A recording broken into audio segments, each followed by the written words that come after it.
Hello. Welcome, everybody. We're thrilled to have people here. This is Domestic Violence Awareness Month. In case you didn't know, that's one of the reasons we're having this celebration tonight.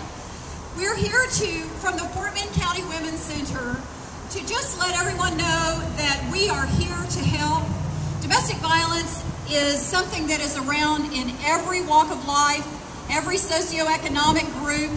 Everyone is touched by domestic violence.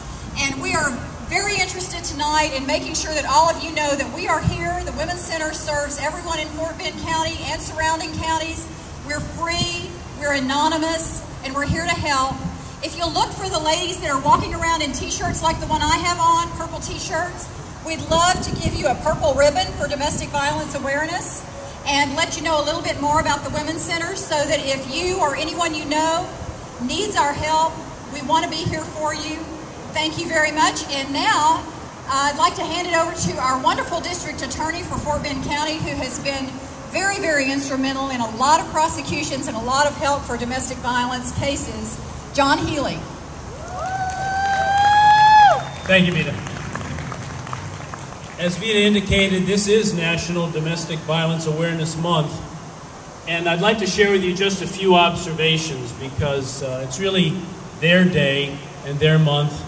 And you're here for them and the band, so I won't take up too much of your time. But the observations are basically that the Women's Center has really led the way in trying to educate the public and bringing healing to folks who have been victimized by abusers. You know, they've done a lot since the late 1970s. Many people don't realize it, but that's when they got started, and they were just a shelter at that time. But since then, they've brought not only shelter services to many people throughout Fort Bend County. They've got so many different activities, just a few I'll mention. They're engaged in teaching life skill courses, job training skills. They're involved in rental assistance when folks move out of the shelter for up to 6 months if they need a place to stay, but they don't have the wherewithal or a job yet. And one thing that I like, teaching healthy relationships in the school system on how children ought to relate to each other and young adults ought to relate to each other. It's a very important program because domestic violence is learned at a young age. And it's something that's going to stick with folks if they don't make an effort or have somebody help them to try to break away from. It's just ingrained by habit and watching. It's learned in the home, unfortunately, and it's a cycle that's got to be broken. I want to say a few things about law enforcement. 20 years ago, it was easy to drop a case if you were a police officer because, well, if the victim wanted to drop the charges, who was going to care about the fact that the case wasn't prosecuted? You were doing what the victim wanted, right? No, you weren't. We found out in our office that victims were coming in frequently brought in by the perpetrator of domestic violence. And if we were to drop the charges in our office or the police wouldn't bring them to our office, they would be enabling the abuser, the batterer, to have further control over the victim of domestic violence, whether a woman or a young children. And I want to break away for a minute in talking about children. You've got to realize that domestic violence is one of the most insidious forms of child abuse.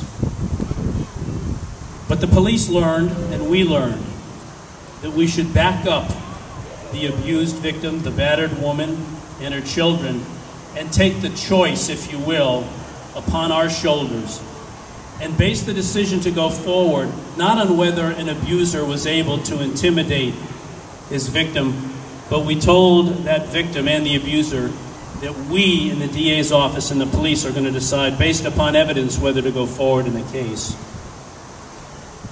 About 15 years ago, I had a attitude-altering experience. A very small person with a huge voice and a tremendous background as a victim and a survivor and a prosecutor as it relates to domestic violence stepped forward in Austin.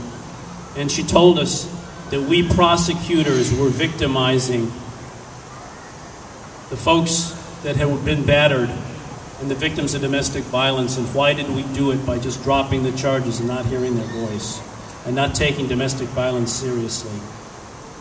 And I felt like I was on the road to Damascus, and I got knocked off my horse by a bolt of lightning. And I rededicated the office to taking the phenomenon of domestic violence very, very seriously.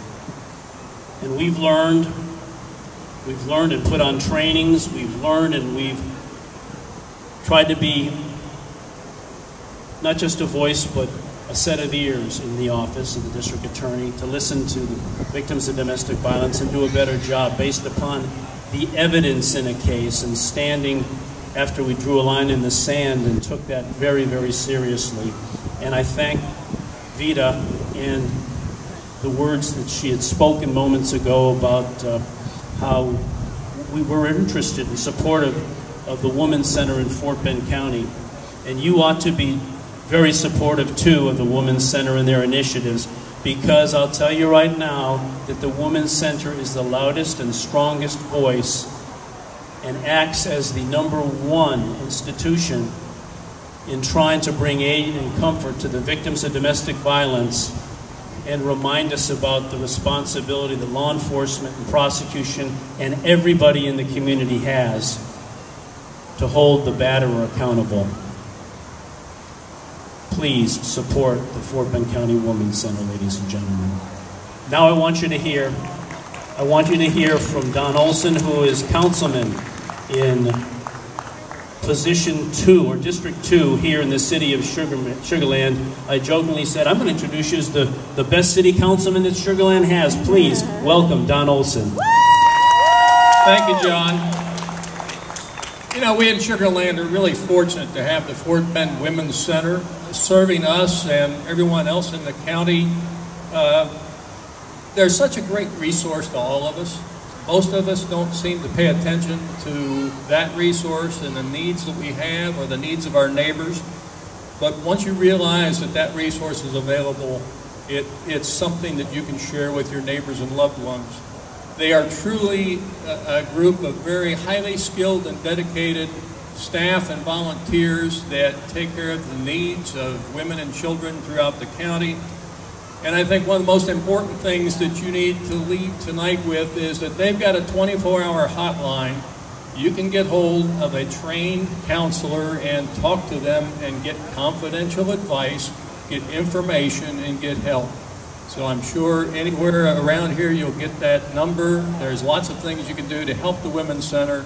But keep in mind that 24-hour hotline, you don't know when you or a loved one or someone you know may need that help. Now, I'm really here to read a proclamation, and I would like to present this proclamation from the City of Sugarland Office of the Mayor, Domestic Violence Awareness Month, October 2009. Domestic violence is more than an occasional family dispute. It violates an individual's privacy, dignity, security, and humanity due to systematic use of physical, emotional, sexual, and psychological abuse.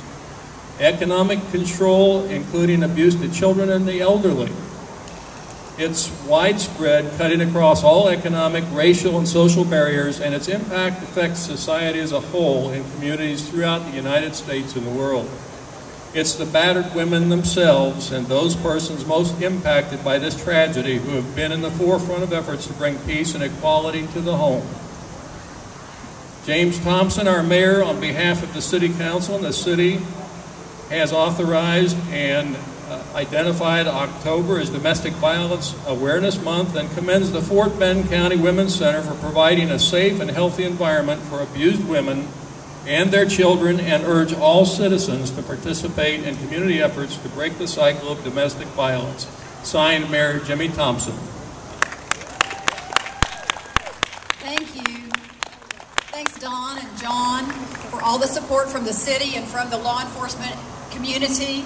I wanted to be sure and mention to everyone, because I forgot it earlier, we have a clothesline over here on the east side of the square where t-shirts have been designed by victims and advocates of domestic violence. These are very creative t-shirts. It was a terrific way for these ladies to get some of their thoughts onto a creative environment or a creative medium. And we'd love for you to go and take a look at them, read some of them. It's very inspiring. And thank you again for being here. And please please come and find some of us and ask us some questions. We'd love to talk to you about it. Thank you.